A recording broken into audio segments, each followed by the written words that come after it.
Welcome to your Daily 5 for Wednesday, June 11th, 2025.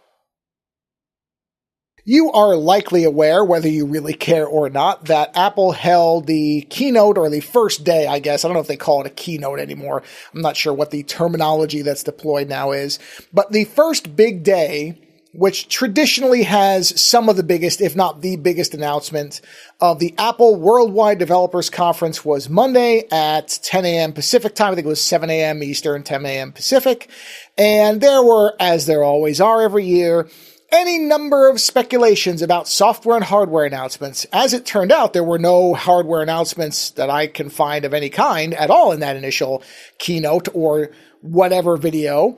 But there were a lot of announcements more centered around the iPad than I think most people expected. And that is the one area, I will admit, that I'm particularly interested in when it comes to Apple announcements. I don't have an Apple Watch. I don't have an iPhone. I do have a Mac computer, but I use it in a very utilitarian way. So I honestly don't care if they've suddenly rounded some of the corners on icons or added transparency. None of that stuff matters to me. I don't particularly dislike it, but I'm not all that interested in it. But what is particularly good, I think, and a positive step, is that a lot of the announcements made around iPadOS do seem to indicate that Apple has finally decided to start moving that piece of hardware and its accompanying operating system to be closer to what the traditional Mac is doing, to what macOS does. And this is what a lot of people have been clamoring for, that these are really, really powerful pieces of hardware. Even mine, which is a 5th gen iPad Pro now, which is several years, or I shouldn't say several years, several generations back.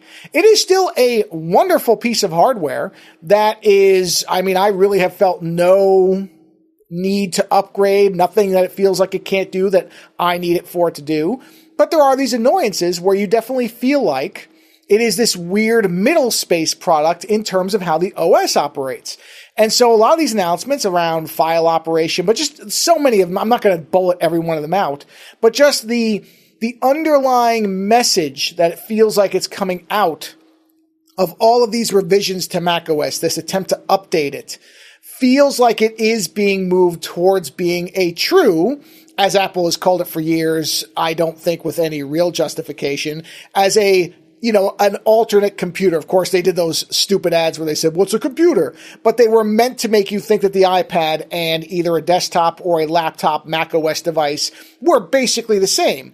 And anybody who actually used those two different platforms would immediately tell you that you could feel the limitations on an iPad, in particular around almost everything that it did outside of certain core apps. Now, I use it primarily for artwork, and in that respect, it's been fine. But I often export several different file types and I try to move them around, and the Files app, as a specific example, is just miserable. This is not an uncommon complaint.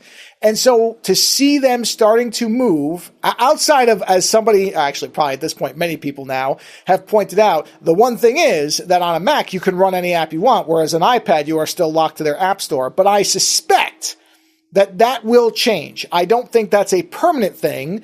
I just feel like they're trying to move deliberately with what they probably see as their best-selling hardware category outside of the iPhone if they can get the OS to where it needs to be. I do think most people going forward are probably going to look at the iPad first, outside again of the iPhone and the Apple Watch, which are their own separate categories. They operate differently. But as far as a daily computing device, I think more and more what Apple is demonstrating and seems to be moving towards is that most people are probably going to be fine just having a tablet sitting wherever they need to do computing, that they can either attach to a Bluetooth keyboard or whatever, but that the necessity for a fully blown computer, as we traditionally have understood it, is going away. And I do think there is something to that. I think outside of people who do specific tasks, or that additional overhead, those additional functions, peripherals, all that stuff, when that is not necessary, honestly, an iPad is going to do 90% of what 90% of people need to do.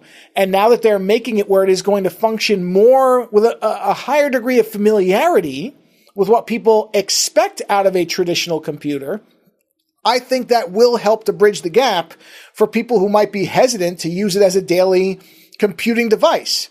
And so I think this is a good sign. I think they're going to keep moving forward. But this has honestly been the most exciting thing out of WWDC in a lot of years. So the iPad looks like it is finally becoming mature. Took a while, but hey, at least we're getting there. Later.